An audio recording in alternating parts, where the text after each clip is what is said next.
Hello प्यारे दोस्त, आज की वीडियो काफ़ी शानदार होने वाली है क्योंकि आज मैं आप लोगों को बताने वाला हूं 10 ऐसे एसेट्स जो आपकी ज़िंदगी को ही बदल के रख देंगे।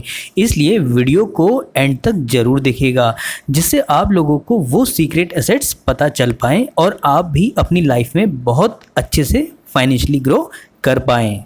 लास्ट में आप लोगों के लिए एक सरप्राइज क्विज भी है जिसका आंसर देने पर आप लोगों को मिलेगा एक शानदार गिफ्ट। को बताने वाला हूं, इसे जानकर आप लोगों की सोच फाइनेंशियल फ्रीडम को लेकर पूरी तरह बदल जाएगी और आप लोगों को समझ में आसानी से आ जाएगा कि फाइनेंशियल फ्रीडम है क्या। आखिर आसान भाषा में फाइनेंशियल फ्रीडम का मतलब होता है इतना पैसा या इतनी इनकम हम लोग कमाएं या रख लें, उसके बाद हमें और कुछ ना करना पड़े। चलिए थोड़ा और बारीकी से समझते हैं। आपका मंथली एक्सपेंसेस कितना है इसका आप आंसर नीचे दीजिए, ठीक है, और उसे आप 12 से मल्टीप्लाई कर दीजिए। फिर उसे आप 25 से मल्टीप्लाई कर लेंगे तो आपको रिक्वायर्ड अमाउंट यानी जो जरूरी अमाउंट या जरूरी आपका कम है या आपका पैसा है जो आपको फाइनेंशियली फ्री बना सकता है वो आपको पता चल जाएगा। जी हाँ, ये प्रोसेस करने से या इतना अगर आप कैलकुलेट कर लेते हैं तो इससे आपको मिनिमम कितना अमाउंट चाहिए फाइनेंशियली फ्री होने के लिए उसकी कंप्लीट नॉलेज आपको मिल जाएगी। चलिए इसे और अच्छे से समझते हैं एक ऋषभ नाम की कहानी से कि किस तरह उसने फाइनेंशियल फ्रीडम को अचीव किया और क्या क्या गलतियां नहीं होनी चाहिए फाइनेंशियली फ्री होने के लिए। सभी की तरह ऋषभ भी फाइनेंशियली फ्री होना चाहता था। जो चाहता था ना ही उसके पास कभी काम का कोई लोड हो और ना ही कोई चिंता, जो चाहे वो खरीद ले बिना किसी टैग के, जहां पर चाहे वहां घूम सके बिना किसी फी। लेकिन ज्यादातर लोग ये सोचकर बैठ जाते हैं जब तक ये समय आएगा तब तक तो हम बूढ़े हो जाएंगे, अगर तब तक हमें ये ऐशोआराम मिल भी जाए तो कुछ फायदा नहीं होगा, ना ही हम उतने पैसों का कभी फायदा उठा पाएंगे और ना ही मजे ले पाएंगे। लेकिन क्या ये जरूरी है फाइनेंशियल फ्रीडम बुढ़ापे तक मिले? जी हाँ दोस्तों, बुढ़ापे से पहले भी हमें फाइनेंशियल फ्रीडम मिल सकती है। जानिए कैसे। इससे पहले हम ये जानेंगे कि ज्यादातर लोग ऐसा क्यों सोचते हैं कि फाइनेंशियल फ्रीडम बुढ़ापे में ही मिल पाती है। PGIM रिटायरमेंट रेडीनेस सर्वे 2020 जो कि 8 मेट्रो 7 नॉन मेट्रो सिटी में 3000 लोगों में कंडक्ट हुआ था, लगभग 65% इंडियंस जो पहले ही फाइनेंशियली फ्रीडम होने पर बुढ़ापे वाली सोच रखकर बैठ जाते हैं, वो समय रहते किसी भी अपनी फाइनेंशियल प्लानिंग पर ध्यान नहीं देते, जिससे वो थोड़ा थोड़ा ही पैसा बचा पाते हैं और लास्ट में उनको वही मिलता है जो वो सोच रहे थे। इस सर्वे में ये भी बताया गया कि 52% ही लोग आइडिया होता है कि रिटायरमेंट में आखिर कितने पैसे चाहिए, बाकी 48% लोग को अपनी रिटायरमेंट वेल्थ का कोई आइडिया नहीं होता। आई होप आप लोगों को पता चल गया होगा कि ज्यादातर लोग बुढ़ापे तक भी फाइनेंशियल फ्रीडम अचीव कर पाते हैं या फिर वो भी नहीं अचीव कर पाते हैं। दोस्तों अगर आप 20 से 45 की एज में हैं तो यकीन मान लीजिएगा आपका जो टाइम है बहुत बड़ा हथियार है। इसी एज में अगर आप फाइनेंशियल प्लानिंग करके यूटिलाइज कर लेते हैं तो डेफिनेटली आपको फाइनेंशियल फ्रीडम अचीव करने के लिए बुढ़ापा नहीं देखना पड़ेगा, क्योंकि यहाँ मैं ऐसे तरीके बताने वाला हूँ जिसकी हेल्प से आप खुद पर बिना प्रेशर डाले काफी ज्यादा पैसे बचा पाएंगे। वीडियो में अंत में जो तरीके बताया गया है वो तो आपके लिए और ज्यादा बेनिफिशियल होने वाला है, इसलिए पूरी वीडियो को बहुत ध्यान से देखना और नोट्स भी बनाते हुए चलना। Now let's begin. सबसे पहले एक मेजरेबल गोल बनाएं। जैसे एक क्रिकेट मैच में पहली इनिंग के बाद बैटिंग करने वाली टीम एक स्कोर खड़ा करती है जिसको सामने वाली टीम को हर हाल में पूरा करना होता है सेकंड इनिंग में जीतने के लिए। अब खुद सोचिए जरा क्रिकेट मैच में स्कोर नाम की कोई चीज ना हो तो कैसा होगा। स्कोर के बिना कोई भी स्पोर्ट्स आप इमेजिन नहीं कर सकते दोस्तों। इसी तरह हमारी लाइफ में भी यही केस अप्लाई होता है। बिना गोल के हमारी लाइफ मीनिंगलेस है दोस्तों, बिल्कुल अधूरी सी है। आपको हर वो शख्स कंफ्यूज मिलेगा जिसका कोई गोल नहीं है दोस्तों जिंदगी में। देखिए अगर आप ये सोच भी लेते हैं कि रिटायरमेंट से पहले आपको फाइनेंशियली फ्री होना है, इससे कोई स्पेशल फर्क नहीं पड़ेगा, क्योंकि फाइनेंशियली फ्री होना आप लोगों का विजन हो सकता है, गोल नहीं।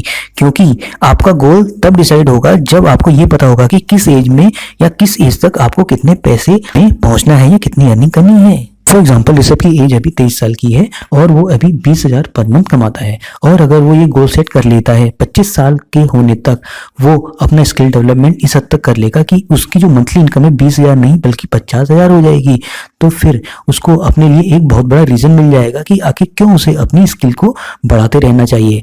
जैसे ही वो 25 से 50,000 पर मंथ पर आ जाए तो अपनी 27 से 30 साल की एज का एक इनकम गोल सेट कर ले। इसी तरह एज के साथ आपके स्किल और इनकम गोल सेट दोनों ही बढ़ते चले जाएंगे दोस्तों।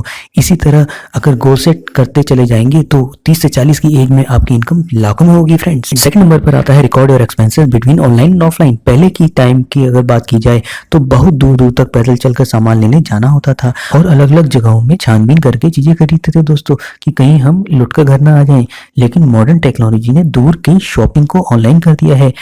आज हमें कुछ भी खरीदना हो तो बस मोबाइल निकालकर ऑर्डर देने की जरूरत होती है और चीजें घर पर ही पहुंच जाती है। इससे हमारा काम तो आसान हो रहा है, दूसरी तरफ इससे हमारा बजट भी बिगड़ रहा है, क्योंकि जब भी हम कुछ ऑनलाइन खरीदते हैं तो फिक्स प्राइस होने की वजह से उसकी एक्चुअल वैल्यू का अंदाजा नहीं लगा पाते हैं। हो सकता है जो चीज हमें ऑनलाइन 5,000 की मिल रही हो वो कहीं ऑफलाइन 3,000 की मिल रही होगी, लेकिन हम इन चीजों को कंप्लीट इग्नोर कर देते हैं कि कौन जगह जगह धक्के खाकर अपना टाइम बर्बाद करे।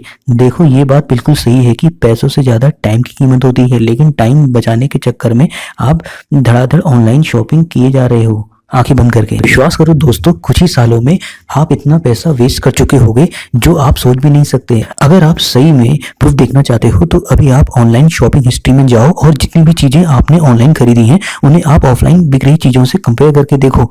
मैं गारंटी देता हूँ इसकी। मैं ये नहीं कह रहा कि आप ऑनलाइन शॉपिंग ही बंद कर दो, ऑनलाइन केवल उन चीजों को ही खरीदो जिन्हें देखकर आपको ये लगे कि ऑफलाइन मिल पाना मुश्किल है। अगर आपने ये हैबिट बना ली तो आप काफी पैसा सेव कर पाओगे। इसलिए ऑनलाइन केवल उन्हीं चीजों को खरीदो जो आपको ऑफलाइन रेयरली अवेलेबल हैं और अपनी सेविंग को बचाओ ज्यादा से ज्यादा। तीसरा तरीका है find the ways to cut your spendings. देखो दोस्तों, अगर आप बहुत कोशिश करने के बाद भी अपना पैसा सेव नहीं कर पा रहे हैं तो आपके पास दो रास्ते होते हैं, या तो कुछ भी करके अपनी इनकम को बढ़ाना या फिर खर्चों को कम कर लेना। अगर आप कुछ ऐसा काम करते हैं जिसमें आपको फिक्स सैलरी मिलती है तो जल्दी इनकम बढ़ा पाना मुश्किल होगा। जब तक दूसरी सोर्स ऑफ इनकम नहीं आ जाती तब तक आपको दूसरा रास्ता चुनने की जरूरत हो सकती है, जो है अपने खर्चों को कम करना। इससे पहले आपको अपनी लाइफ में ट्विस्ट लाना होगा, मतलब अगले महीने तक आपको वैसे ही नॉर्मल खर्चा करना होगा जैसे पहले करते आ रहे हो, लेकिन इस महीने आपने जो भी छोटा या बड़ा सामान लिया है सबकी एक लिस्ट बना लेना। जब आप पूरे एक महीने की लिस्ट एक साथ देखोगे तो आप पक्का चौंक जाओगे, क्योंकि वहां पर ऐसे कई खर्चे थे जो बिल्कुल भी जरूरी नहीं थे। फॉर एग्जाम्पल, किसी वेब सीरीज या मूवी के लिए ऑनलाइन प्लेटफॉर्म का पेड सब्सक्रिप्शन लिया हुआ है, वो चीजें आपने इसलिए खरीदी क्योंकि वो आपके दोस्तों ने कहा था, और आपको ऐसी बहुत सी चीजें मिल जाएंगी जो बेफजूल की थी। सिर्फ एक महीने में ही दोस्तों आपको बजट की इंपॉर्टेंस समझ आ जाएगी। और जब भी बात बजट बनाने की आती है तो हमें शुरुआत कैसे करनी है वही बिल्कुल समझ नहीं आता। कैसे घर के खर्चों को फिक्स करना है कि हमें ज्यादा दिक्कत ना हो फ्यूचर में। इस परेशानी को दूर करने के लिए मैं एक गोल्डन रूल देता हूँ, जो है 70, 20 और 10। जी हाँ, इस रूल के अकॉर्डिंग अपनी 70% इनकम तो आपको रेंट देने में लगानी है, बिल देने में और डेली के खाने पीने वाले खर्चों में लगानी है। इसके बाद जो 30% इनकम बचती है उसका 15 से 20% सेविंग में लगाना है और बाकी के 10% से अपनी इच्छाएं पूरी करनी है। अगर आपके डेली खर्चे कम हैं और लेकिन कर्जे बहुत ज्यादा हैं तो आप 50, 30 और 20 का भी रूल लगा सकते हैं। इसे आप ऊपर नीचे जरूरतों के अनुसार कर सकते हैं। बाकी इसके अलावा आपको एक बहुत इंपॉर्टेंट चीज यहाँ पर बताना चाहूंगा, जब भी आपको बहुत महंगी चीज खरीदने का मन करे तो उस चीज को खरीदने से पहले आप केवल 15 दिनों तक वेट कर लीजिए। अगर 15 दिन वेट करने के बाद भी वो चीज जरूरी लगे खरीदना तो ही खरीदना, क्योंकि 15 दिनों तक वेट करने तक आपको पता चल जाएगा कि वाकई में वो चीज जरूरी है भी या नहीं। तो सबसे इंपॉर्टेंट स्टेप आता है ऑटोमेट योर सेविंग। जी हाँ, मान लेते हैं अगर आपने अपना बजट बना भी लिया है और आप कुछ पैसे निकाल कर भी सेव कर पा रहे हैं, लेकिन एक मंथ आप सेविंग के पैसे अलग निकाल कर रख लेंगे, दूसरे महीने भी आप ऐसा ही करेंगे, तीसरे महीने भी आप ऐसा करेंगे, लेकिन ये कंसिस्टेंटली कर पाना आपके लिए काफी मुश्किल हो जाएगा। फिर उस एक टाइम में आपको जो भी मोटिवेशन होगा वो थोड़ा कम होने लगेगा।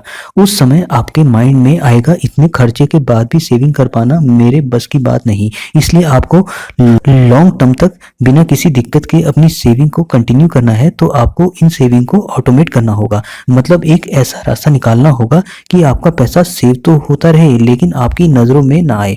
जैसे आपकी इनकम अगर बैंक अकाउंट में आए तो ऑटोमेटिकली उसका 10 से 20% डिडक्ट होकर कहीं और सेव हो जाए या फिर इन्वेस्ट हो जाए, जो भी हो आपकी मर्जी से हो। ये चीज स्टार्टिंग में थोड़ी अजीब सी जरूर लगेगी, एक बार इसकी आदत पड़ जाने के बाद आपके पास जितने भी पैसे होंगे आप उन्हीं से अपना बजट बना लेंगे। हाँ तो दोस्तों, ये कुछ जरूरी जानकारी थी फाइनेंशियल प्लानिंग के बारे में। इससे आप फाइनेंशियल फ्री बुढ़ापे में नहीं बल्कि जल्दी ही हो जाएंगे। बुढ़ापे तक आपको इंतजार करने की जरूरत नहीं पड़ेगी। चलिए एक रिवीजन मार लेते हैं दोस्तों, जिससे दिमाग में ये चारों तरीके अच्छे से बैठ जाएं। सबसे पहला तरीका, अपना फाइनेंशियल गोल सेट करो। बिना मैप लिए निकलोगे तो भटक जाओगे दोस्तों। समय के अनुसार स्किल अपडेट किया करो।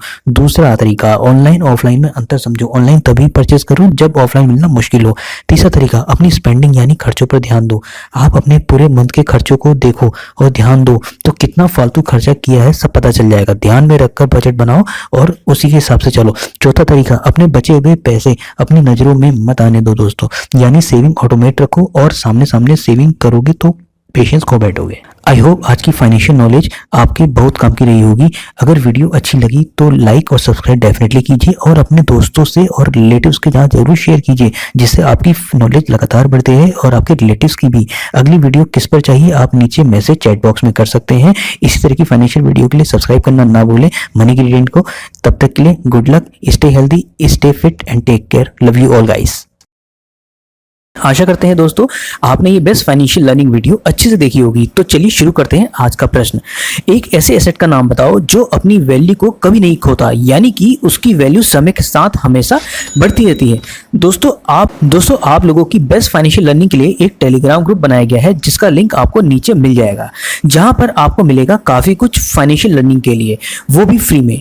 जी हाँ, बेस्ट फाइनेंशियल लर्निंग वीडियो के लिए चैनल को सब्सक्राइब करके बेल आइकन को दबाना ना भूलें और अगली वीडियो किस पर चाहिए कमेंट करके बताना ना भूलें। एक बात और, आप में से कुछ दोस्तों ने पूछा था कि आखिर जो इन्वेस्टमेंट है, यानी कि जो इन्वेस्टमेंट आपका इंडेक्स फंड और म्यूचुअल फंड में रहता है, इसमें मिनिमम कितना इन्वेस्ट कर सकते हैं। तो मैं बेस्ट फाइनेंशियल लर्निंग वीडियो में ही आप लोगों के लिए लाने वाला हूं कि कैसे हम इंडेक्स फंड में इन्वेस्ट कर सकते हैं और कि आखिर ये इंडेक्स फंड और म्यूचुअल फंड में अंतर क्या होता है। तो एक बहुत ही बढ़िया, एक बहुत ही शानदार वीडियो आप लोगों के लाने वाला हूं, इसलिए चैनल से जुड़े रहिए और चैनल को सब्सक्राइब करना ना भूलें, क्योंकि इस चैनल में मिलती है आपको बेस्ट फाइनेंशियल लर्निंग वीडियोस जो आपको शायद ही कहीं और देखने को मिलेगी। तो मिलते हैं एक बड़ी सी फाइनेंशियल लर्निंग वीडियो के साथ, तब तक के लिए bye, see you then, love you all.